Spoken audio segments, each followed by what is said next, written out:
Welcome to The Incredible Messenger, a blend of real-world stories, expert insights, and proven strategies that keep our families, communities, and cities safe and healthy.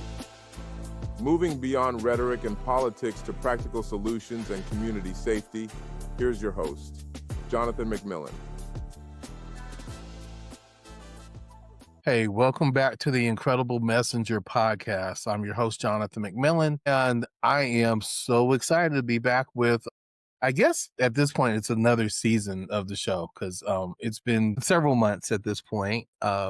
You who follow me online know that my life has gone through several professional transitions since publishing of the last episode. But that's not what we're here to talk about. I'm really excited to start this new season. That's what we'll call it, with one of my favorite people in the world, particularly in the field of gun violence prevention. And so we'll just jump into it. When you're in this field, people in this field tell you, you have to pick a lane. You're either like an academic, or you're an activist, or maybe you're an outreach worker, or maybe you're a person who is in the C-suite who's making decisions. Or maybe you're someone who's doing direct services. But either way, you're navigating there. You're told to navigate your lane.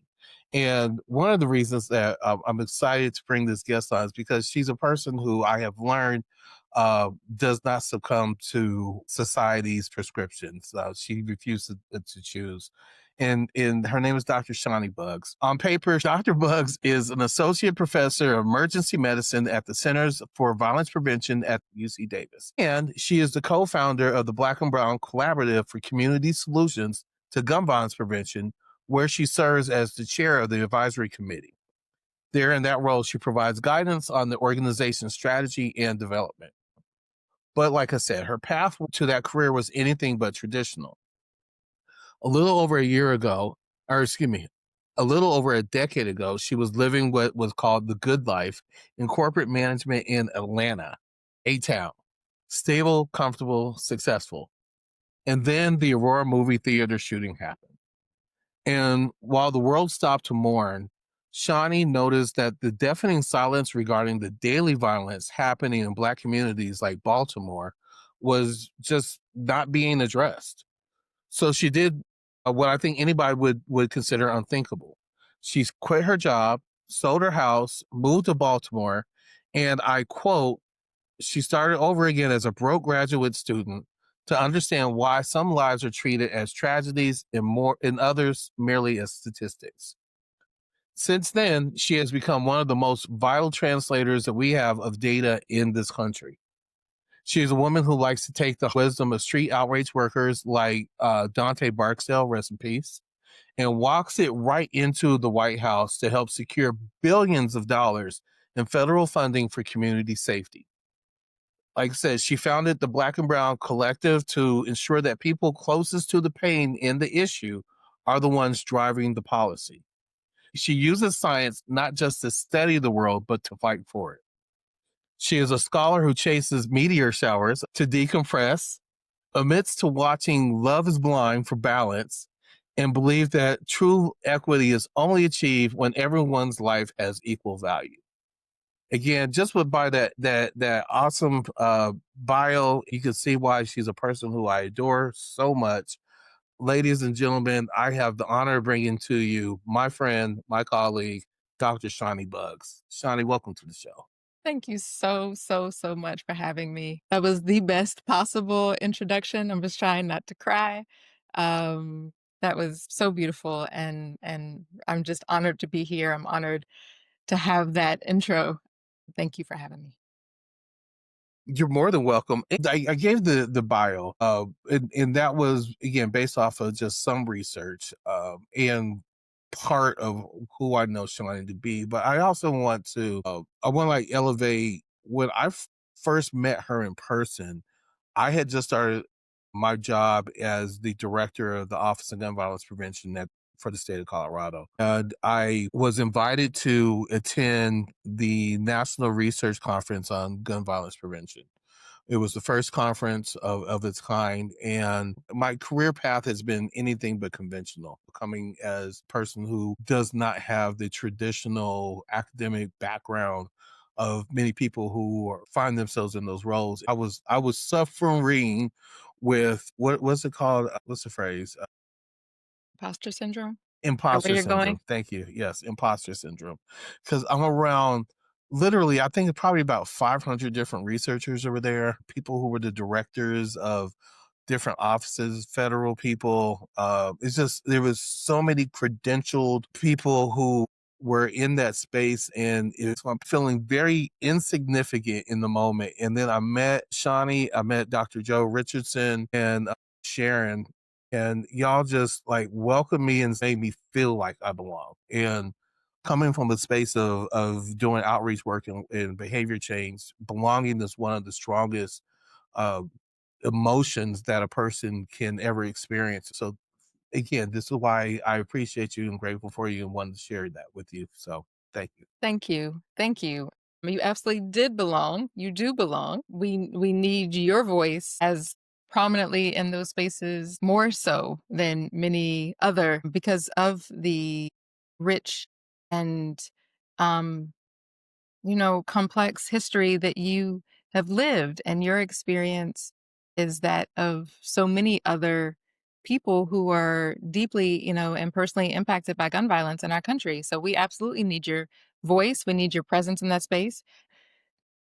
I sure appreciate that. See, I promise y'all, this is not just going to be me and Shiny complimenting each other. We're Yeah. actually going to dig into like some of the stuff that we know and we work on. Let's start just jump in. I want to talk about like how you got involved in the work. I think that is such a phenomenal story of just uprooting your life and moving from a different state, going down a different career path. You know, when people talk about their beliefs when it comes to the conversation around firearms, whether that's on the right or the left, a lot of times it's just rhetoric. And what I observe in knowing more, your story is like the conviction that is truly necessary in order to move from a problem issue to solutions. I don't know. I want to hear more about the conversation you have with yourself that says, Shawnee, you know what I want to do is move to Baltimore and like become dope at this. Like, where did that go? Yeah. Well, I mean, as you described, I had been living in Atlanta, and it was a good life. Atlanta was this was the 2000s. Atlanta in the 2000s was a good time. And the early 2010s at A-Town. And I had decided to get my master's in public health. Um, and so was going to Johns Hopkins, Bloomberg School of Public Health in Baltimore for my master's degree. I was already working in the public health arena in Atlanta and wanted to get my master's in public health. And as you described, um, weeks after the start of that program started in May, June of 2012, um, the Aurora, Colorado shooting happened. And what stunned me was, again, I was in Baltimore for this master's program and coming from Atlanta, and people had talked about Baltimore as being this crime-ridden, dangerous place. So I was already more highly sensitive to Mm, what it was like to be in Baltimore. Johns Hopkins Hospital and the School of Public Health is in East Baltimore, which is one of the areas in Baltimore that has had historically high interpersonal violence as well as historically high myriad ways of structural violence. So to be in that context and have been thinking about violence and being told to be on edge and be cautious and be wary in Baltimore and aware of violence happening in Baltimore because of this, that wasn't making the daily news in Baltimore. But to be hearing about for hours and days this tragic, devastating shooting that happened thousands of miles away was just really, it was such a contrast that I couldn't ignore. And they happened to be at the time, the only academic institution in the country that had a research center for gun policy. So I started asking questions. I took a course at it was part of my master's program called Issues in Injury and Violence Prevention, and was floored by what all I didn't know about the relationship between public health and violence prevention. Mm. Just knew up until that point, I had never associated violence prevention and public health. Now that is more of a common understanding. The Mhm. public discourse, policymakers talk about it. Then that was not common knowledge, at least not to me. And it had never even dawned on me that I could understand this issue better, potentially have an impact on this issue from a public health lens, until I happened to be at this institution with all of this heightened sensitivity to what was happening in violence, and this contrast between how violence was considered inevitable and just, what happens in those neighborhoods to those people in Baltimore, whereas in Aurora, Colorado, there was conversation about what should we do about gun policy? What should we do about mental health support for the families and the survivors of this shooting? How do we how do we rally around this community, because this doesn't happen here, versus just like the unspoken assumption that this is normal and what happens in Baltimore, and to know about shootings. And unfortunately, it continues today, where you will hear about, 24-year-old Black man shot at this corner or that corner, pronounced dead on scene. And that is somebody's loved one. And the ways in which that wasn't even making the news. Like I said, it stunned me. It continues to stun me. Mhm. And so I started having conversations with faculty who were excited that I was interested, because up until that point, like I said, I have been affected by gun violence, as so many people who are Black or brown have been in this country.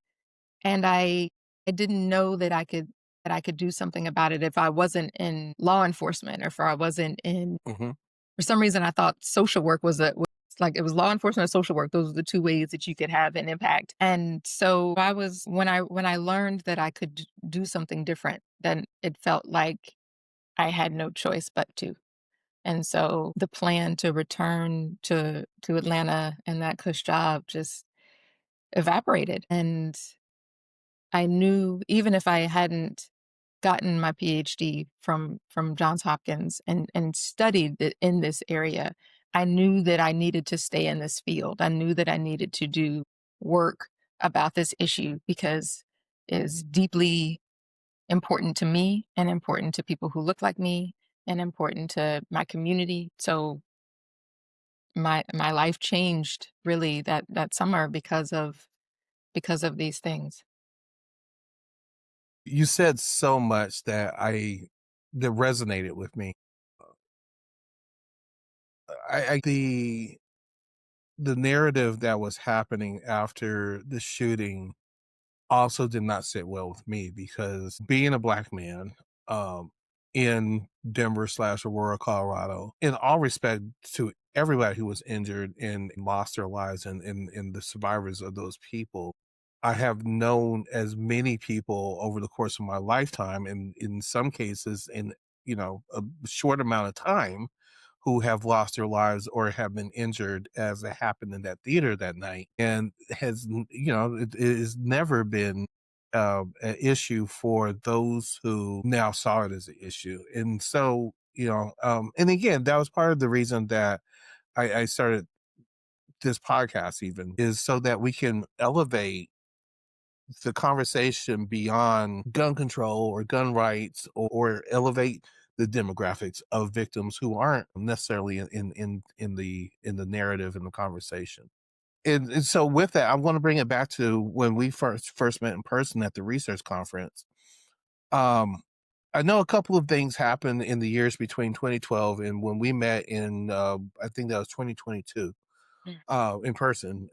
So yeah, a decade, right? Wow. The Dickey Amendment reinterpretation, and like people were able actually to fund research and There was actually data now to say, let's look at Baltimore and Boston and Memphis and St. Louis and Detroit and these spaces and tell the story that Black men are disproportionately victims and impacted and involved in gun violence. And we can, there are strategies that can be applied to use public health language that can elevate protective factors and reduce risk factors and address the root causes. And I paint that picture because boy, oh boy, oh boy. When I went to the research conference, that first night, I went back to my hotel room and felt sick to my stomach because I heard so many times over and over and over about Black men are dying by gun violence. Right.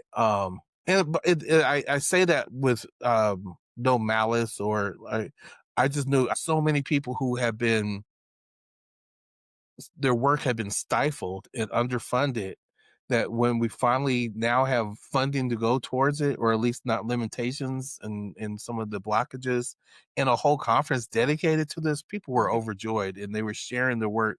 And it was just like overload for me as a Black man in this space. So that begs the question of how do you, as a Black woman, as a partner to Black male, like how do you navigate this space with your professional credentials and your personal connections? Ooh, ooh, that is a question. I am here and am propelled to continue to be here because Black and brown people continue to insist that I am here. Mm, Mm. From when I started doing this work, when I started studying this issue beginning in 2012 and continuing on, I also worked in the mayor's office in Baltimore during my doctoral program. And I was hired to help coordinate Baltimore City's violent crime reduction strategy. W- m- my team under the then Deputy Mayor of Emergency Management and Public Safety, shout out to Bob Maloney, shout out to Angela Jonice, rest in peace, shout out to Shannon Cosgrove. There's so many people who were Kevin Cleary, David McMillan. There's this whole bunch of people who were part of the team that was really introducing a public health approach to the city of Baltimore from around violence prevention.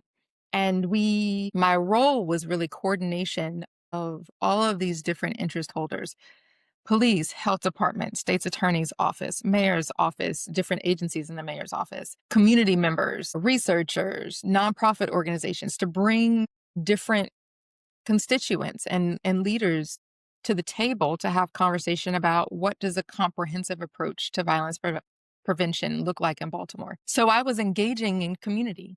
That was my role, was to meet community members and to listen and learn and think about how do we coordinate. Now I'm a student learning about this issue as I'm working through the coordination. So I was frequently feeling like I was way out of my element. But in engaging with community members, you mentioned Dante, rest his soul, James Timpson, JT, Tard Carter from Safe Streets, like in engaging with people who were doing the work and seeing my family in them and mm, seeing their belief and trust in me to hold their stories. Oh, now I'm going to get emotional.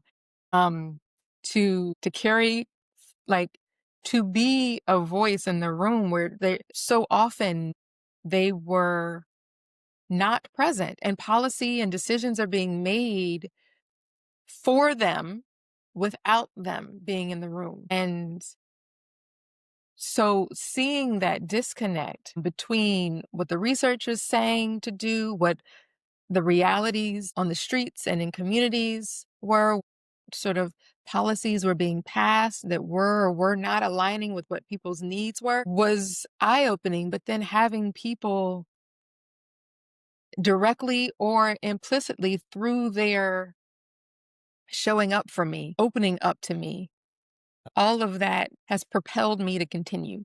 So I have a responsibility. With power and privilege comes responsibility. And I have a responsibility to continue to show up and continue to do what I can in the spaces that I occupy. Not to tell their stories for them, but to elevate what I learn and to translate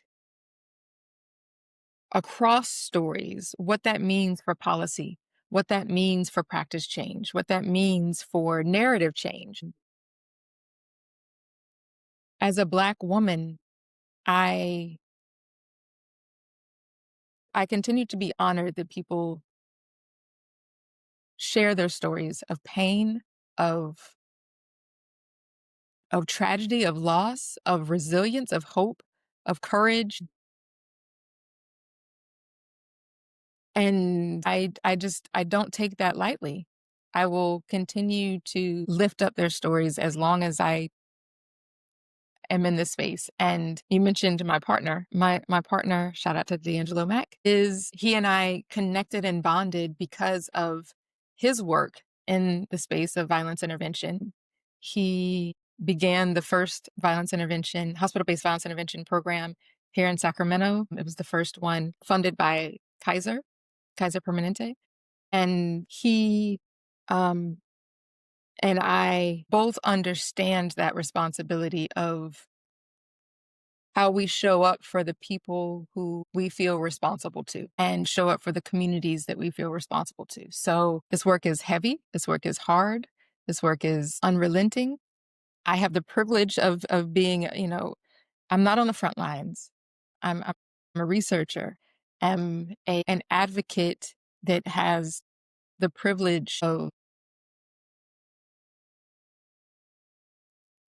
my power is through my fingers. It's through the keyboard. It's through opportunities like this. I'm not on the front lines. And I am so grateful to the people who are, and I'm so grateful to the people who pour into the people who are. And D'Angelo is one of those people who pours into the front line, poured into clients and victims of violence and continues to. But the support that he offers to me Mm.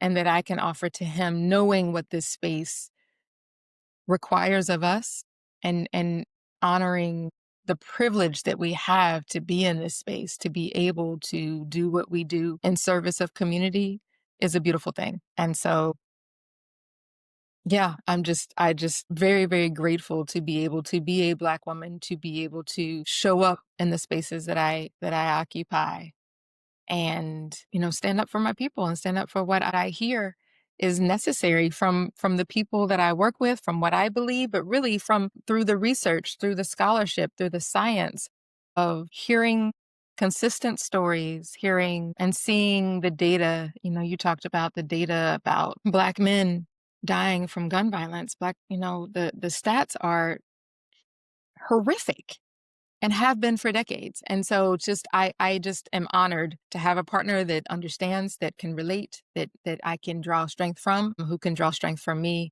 And we can show up in these ways, in our respective ways, to do what we can while we are here.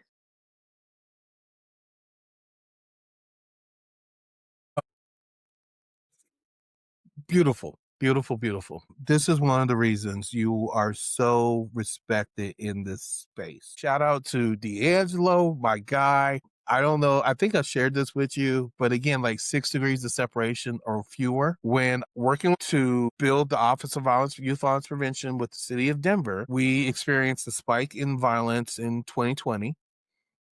As did most of the country. And one of my best friends, his name is Joey Pace. He worked with me at the city. Somehow or another, he found out about the block parties that were happening in Sacramento. And he made a phone call or email, whatever it was. But he called me. He's like, hey, I got this meeting with this guy named D'Angelo from Sacramento. He's going to coach us through what they're doing out there. They've had incredible success with these block parties. Can you hop on? I'm like, sure, bet. And we had a series of conversations. We had block parties and it was fantastic. And so I'm forever indebted to his tutelage and his coaching and help with sharing, not gatekeeping, sharing the model. It was just so dope. And it became one of like our core strategies as we build out the Office of Youth Violence Prevention. So shout out to the DMAC, my guy. He knows I love and appreciate him. And then when I found out y'all was a couple, I'm like, of course. So He feels the same way about you, just so you know. And yeah, shout out to D'Angelo Mack. yeah, right on. I wanna follow up with that beautiful empathetic, just I don't even know what to call it, with you being an activist, an advocate, a lobbyist for um by and large CVI work, using the tools and the power of data to make a case that CVI is now pretty much a common phrase when maybe I would say 5, 6, 7 years ago, that was not the case. Those of us who have done like outreach and violence interruption and violence intervention and all of those things, that's just what we did. We call it human service. Like we didn't even know what to call it. It was just like we do gang prevention work. Like now CVI is a thing. It is a career path. It is a whole ecosystem. There's a whole field.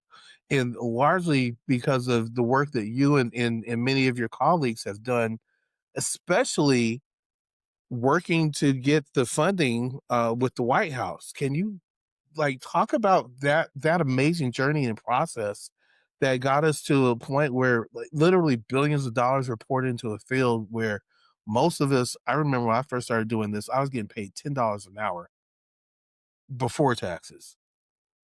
So like now, anyway, so yeah, I want to hear more about that, please. There's so much to say about where you just ended. So, but to your point, this work is not new. This work has been going on for decades. The work of violence intervention and prevention, the work of people with shared experience in communities that have been marginalized and disinvested and excluded from the systems and supports and services that we're all paying into as taxpayers and all expected to have access to in this country have been unavailable, inaccessible, even harmful to those communities. And so the idea of violence interventionists, people doing violence prevention work, has been going on as long as we've had communities excluded from mainstream systems and supports and services.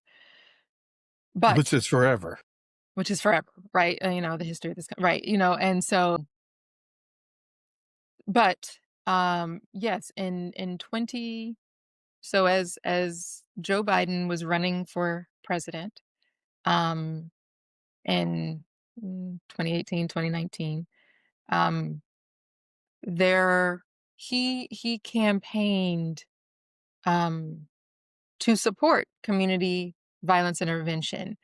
I'm trying to recall if by that time even the terminology had been codified. I'm not sure. It was around 2019, I think, when it started to enter the lexicon. But the idea of violence interruption, which was language that organizations like Cure Violence was using, President Biden, now former President Biden, campaigned to make an investment of $900 million over the course of some years into violence interruption and other types of violence reduction strategies, many of them law enforcement based, because again, the narrative around where public safety lies has been in law enforcement and in policing. And so,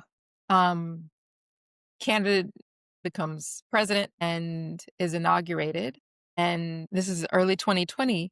And there was conversation in the transition in the time between when he was elected in November of 2019 and inaugurated in 2020. The transition team that was supporting his transition included none other than Amber Goodwin, who is a mastermind in pulling people together who need to be in front of influential policymakers and influential people.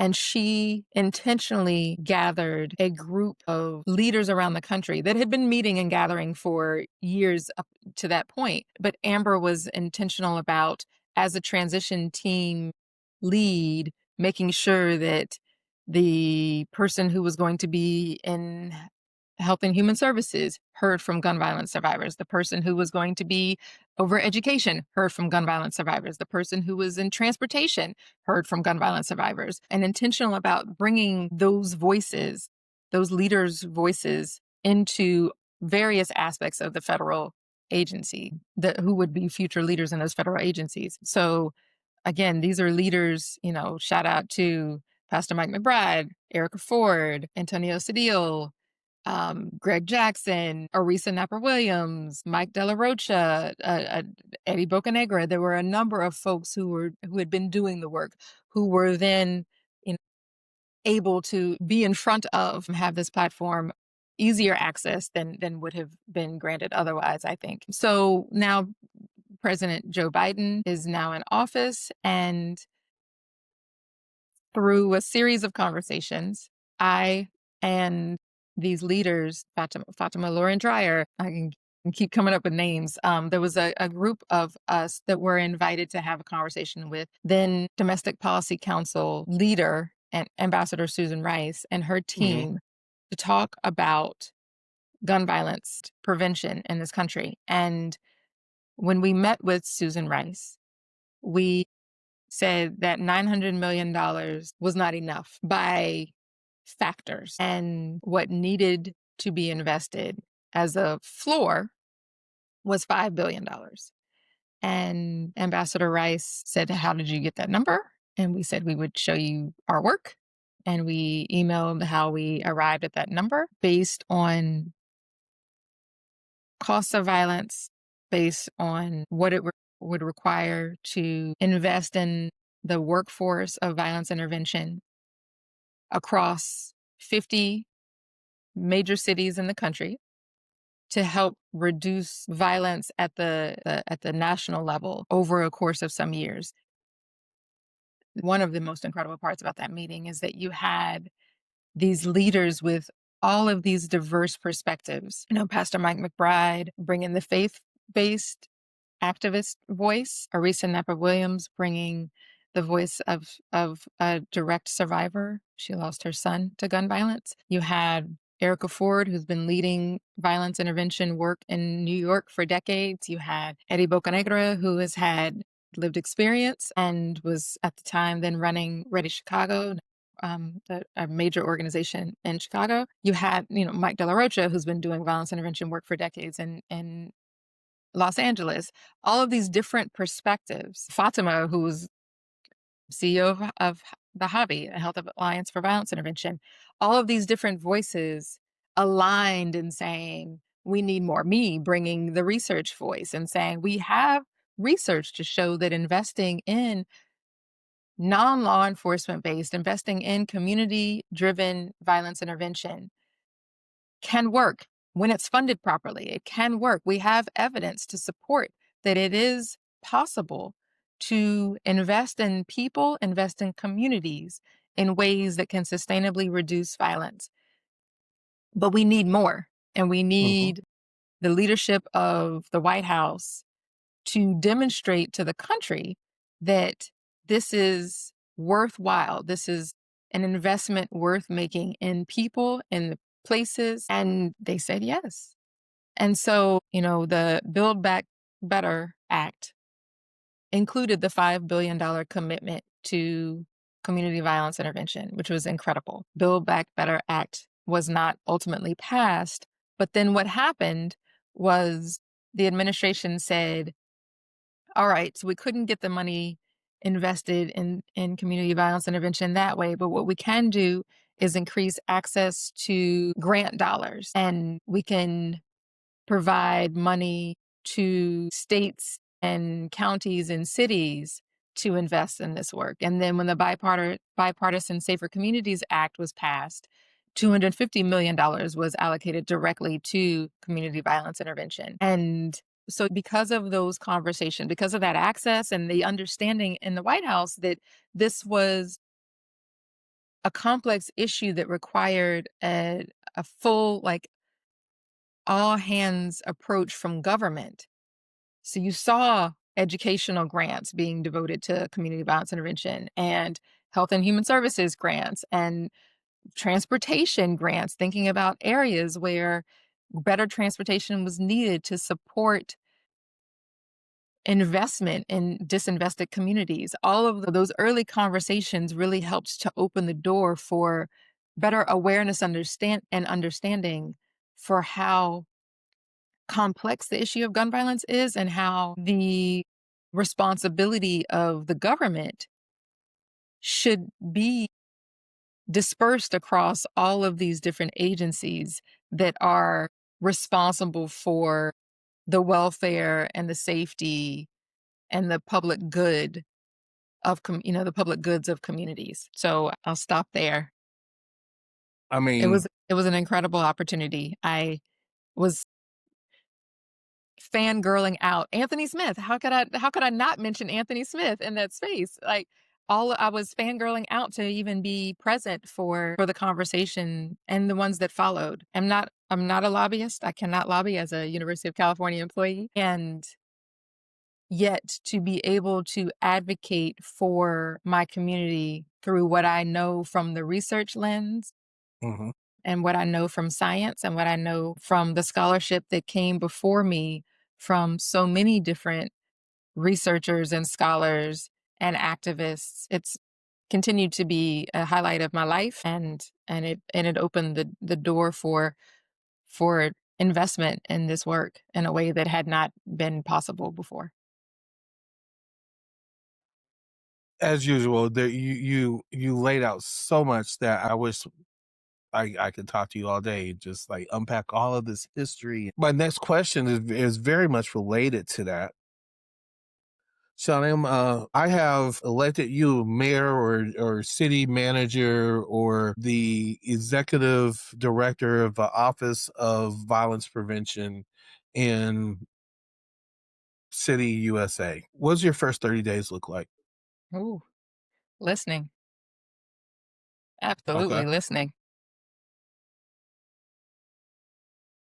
There is mm, there to me, there is no way to be an effective leader without getting proximate to the issue. I know what I know, but I can't pretend to be an expert in all of the things that matter to the people who are most harmed by existing policy and practice and who have the most to lose or gain by the actions taken by someone with power and privilege and purse. So there is, it's absolutely listening. It's absolutely finding the experts in all of the ways that people need help and support. Housing. I mean, I'm here in Sacramento. Our housing affordability and housing access and caring for people who are unhoused and caring for people who need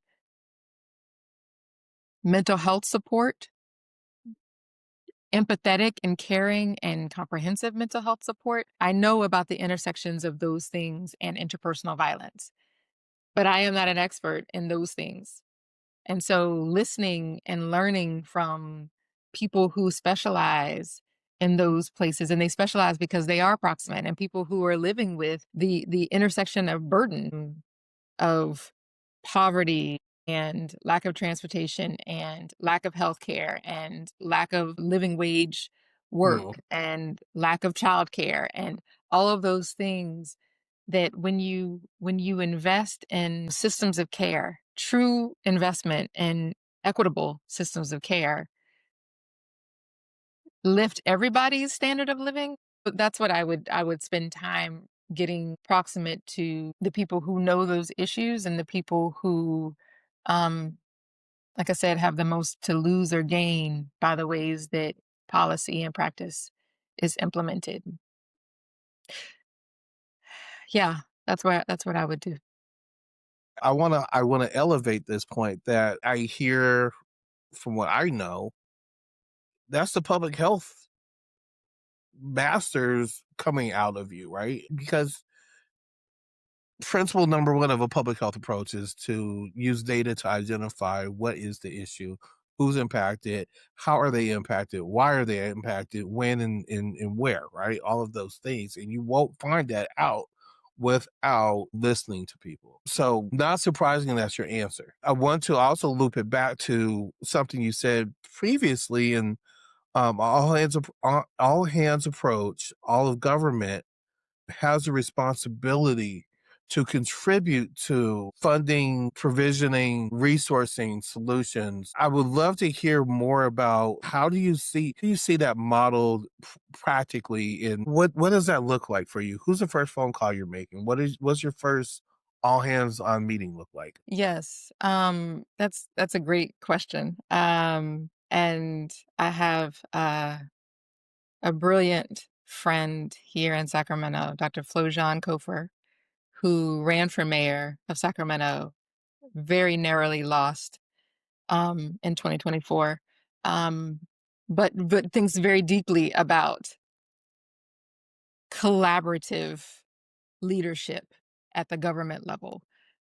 And I would love to elevate her thoughts on this question because I think the way that she would articulate it is a beautiful way. I think you absolutely need, someone in authority to direct those entities to say, you are moving together. It's not an option to say, that's not your lane. This is not your job. We're going to do this over here and we're not going to communicate and talk because our lives as humans, as residents, as community members are not siloed that way. If I am getting in my car and driving from here to the grocery store, the Department of Transportation, the Department of Health and Human Services, whoever is responsible for food assistance and ensuring that accessible, affordable food is on the shelf or people have access to food, even if they are low incomes or no incomes, all of those disability service, all of those entities may play a role in thinking about the streets, the lights, the access, the what's on the shelves. So to have government function in silos is disconnected from how people's lives are lived. So making someone in charge of coordinating and someone with the authority to coordinate, which was that was one of the beautiful things about the organization of the violent crime reduction strategy plan in Baltimore. The deputy mayor of emergency management and public safety had under his purview the police department, the fire department, emergency medical services. And so he, as the coordinator, he was responsible for ensuring that those entities talk to each other, Mhm. that there was coordination. Now a number of things happened that work wasn't fully developed to the potential that it had, including the death of Freddie Gray and the uprisings in Baltimore that followed, and a whole host of just breakdowns at Mhm. the leadership level. Um, but there was that level of coordination, I think, is really critical.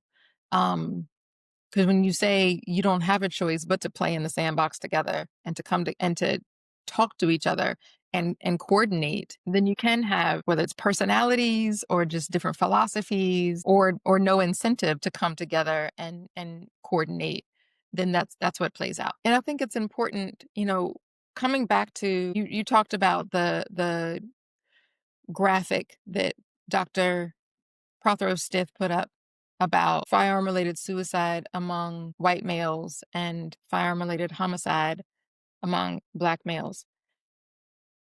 The common denominator to me is lack of hope, lack of seeing a future, lack of opportunity, and seeing it, perceived or real. There is that lack of feeling like your life matters, you are valued, you belong.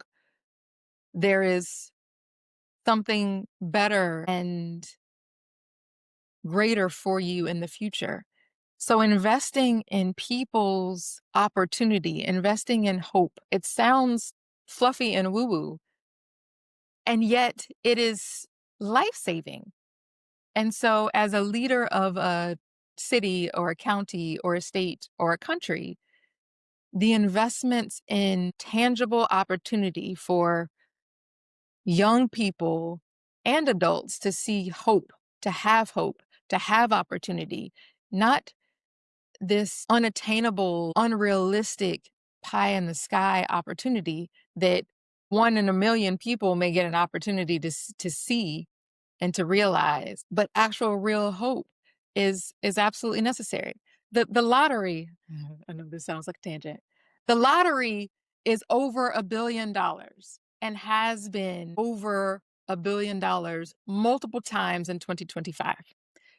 That means that so many people are playing because the opportunity for relief from financial pressure, the opportunity for a hope for something better is decreasing so much that more and more people are saying, well, the lottery is as good of a chance as I have for Yep. relief. So the fact that to me that is just such a crazy example of how we are not investing in hope and opportunity and prosperity for people because folks are turning to this system that Mhm. really, I mean, the chances there are super low. And yet it's like I'm seeing fewer and fewer options right here in front of me that feel reachable. Mhm. So anyway, there's a bit of a digression, but that all that to say, like the investment in people and human capital and social capital and belonging and opportunity and hope is so very important. And as a leader, I would figure out all the ways based on what I'm hearing and learning from the people who are most impacted, most excluded. I would listen to what they are saying, gives them hope, gives them opportunity, gives them real tangible solutions, and act accordingly. I love that because again, it resonates with me because it's so true. When I was in prison, I recognized at some point during my incarceration that the narrative I grew up with as a young black man at the time in the late 80s, early 90s, my adolescence and early adulthood, consistently was that I was a part of an endangered species because of my Mm. age, race, and gender. There was a very specific narrative and definition of endangered species that we were less likely to graduate from high school. If we graduated from high school, we were more likely to go to prison and college.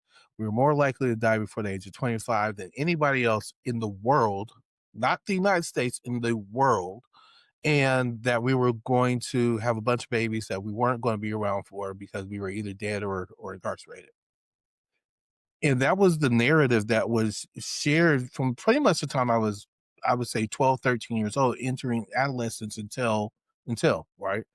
Um, Recognizing the jacked up part about that is the messenger of that narrative was our community leaders, our faith leaders, our teachers, sometimes our parents. They weren't telling us this maliciously, but it still robbed us of so much hope.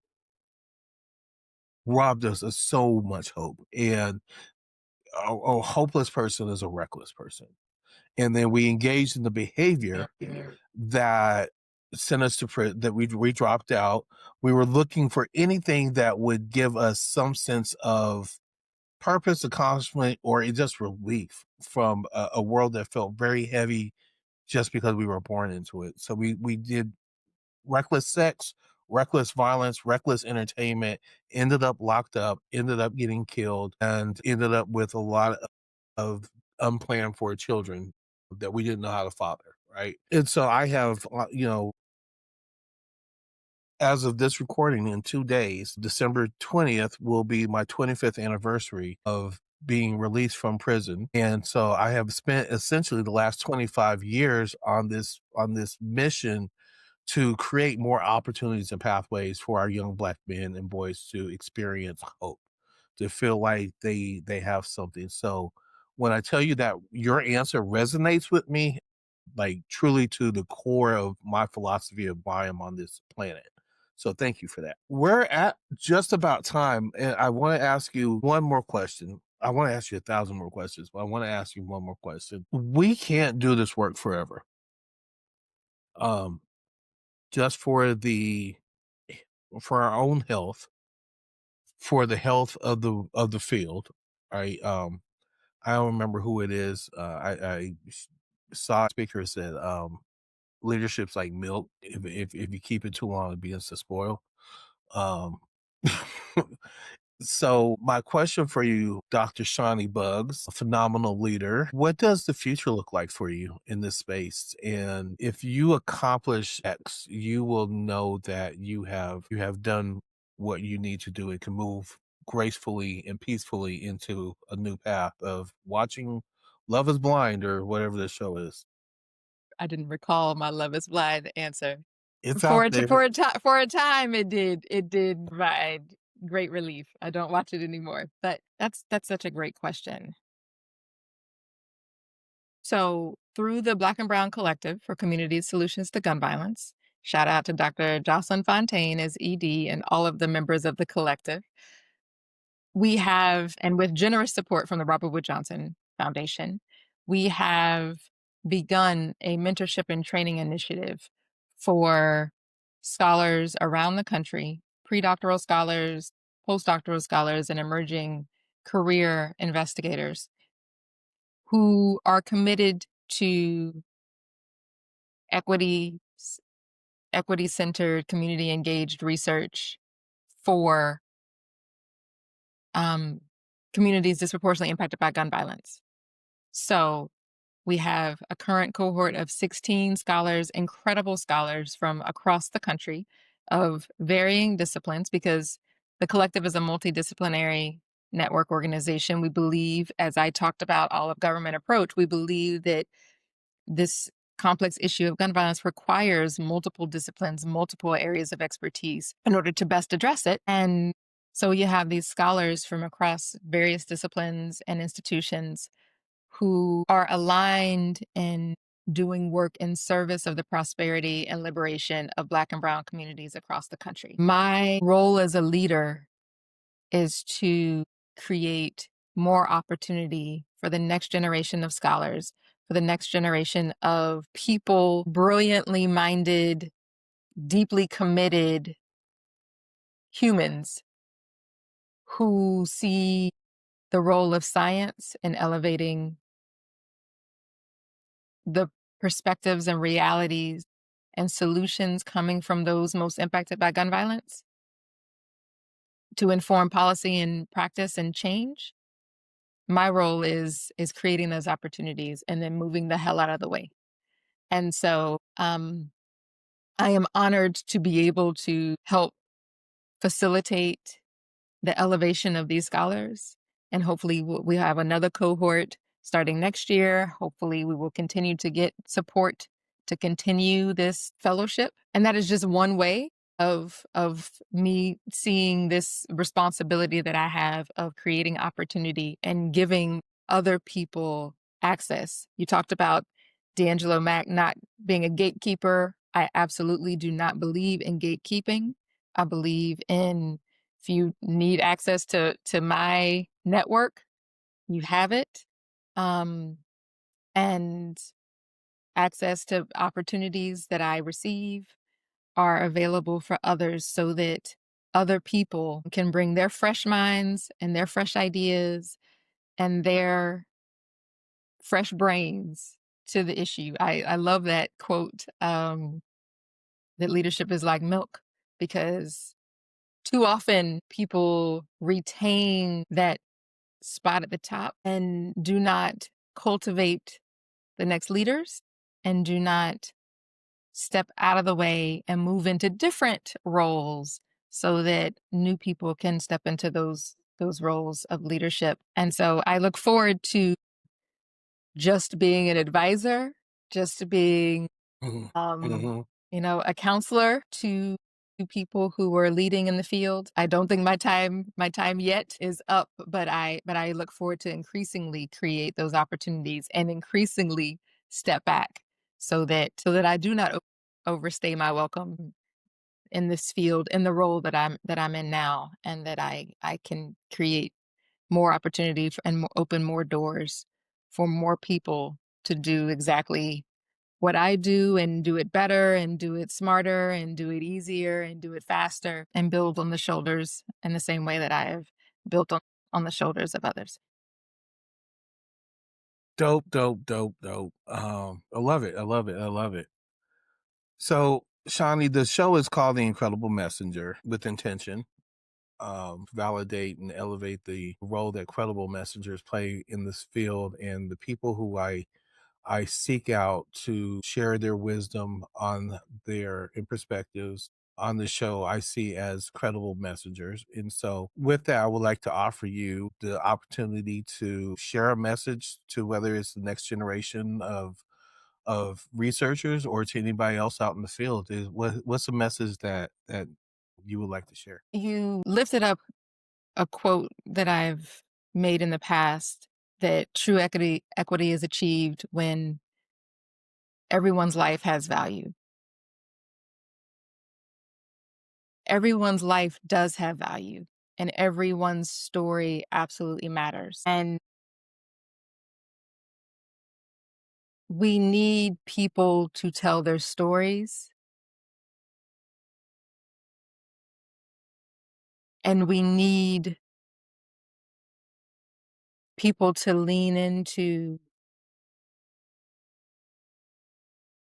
the whys that motivate their passions. And so I would love for anyone listening to trust their stories matter, trust their lives matter, and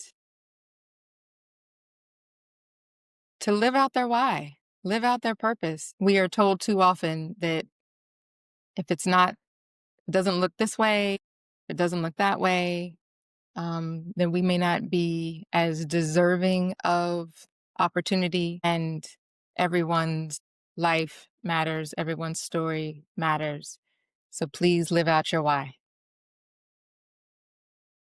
Thank you, my friend. Y'all, this has been one of the best episodes of The Incredible Messenger, and I've had some really dope episodes. Great way to kick off this next season. Shawnee, I so appreciate you taking time to have this conversation with me, to just to build with me. Like this means a lot to me, and I'm very appreciative. Um, if anybody wants to learn more about the Black and Brown Collective, for I'm going to mess it up, so I'm not even going to try.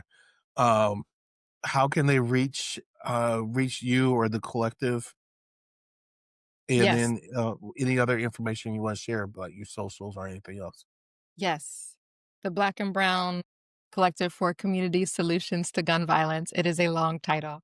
We just call it the Black and Brown Collective for short, or the Collective for even shorter, although there is another collective in the gun violence prevention space. I have digressed. You can find out more information about the collective at thebbcollective.org. We also, as of today, have launched an Instagram profile. We are on LinkedIn. You can find the collective and more information about the organization there. You can also find me on LinkedIn with the name of Shani Buggs. It is not possible to find someone else with my name. So I am on LinkedIn, but also at University of California, Davis. I'm pretty sure my email address is all over the public website, but it is sabuggs at health.ucdavis.edu. And I welcome people to reach out. I really thank you, Jonathan, for this platform, for having me. It's an honor to be the first guest of this season, but more so than that, it is an honor to share space with you virtually right now, in person when I see you. Thank you for the work that you do, for the voices that you elevate, for the credible messengers that you bring forward, and for your commitment to this work. Thank you. Thank you. It's my pleasure to all of those things. Well, hey, y'all. This has been another episode of the Incredible Messenger podcast. I'm really thankful. If you made it this far into the show, then that means that you found value and you found substance in the conversation that we had today. You know, that's always my goal, is to provide that with my conversation and the guests that we invite into your space. Do me a favor, let other people know that you found value in this by sharing it on your socials, going to the Incredible Messenger socials on Instagram, we're on LinkedIn, all of those things. Rate us on Apple, 5 stars or whatever the star system is on Apple. Rate us on Spotify, share it. We're doing our best to get the message out to as many people as possible so that we can all be a part of the solution. And with that, I'm out of here. See you next week with another guest. Thanks.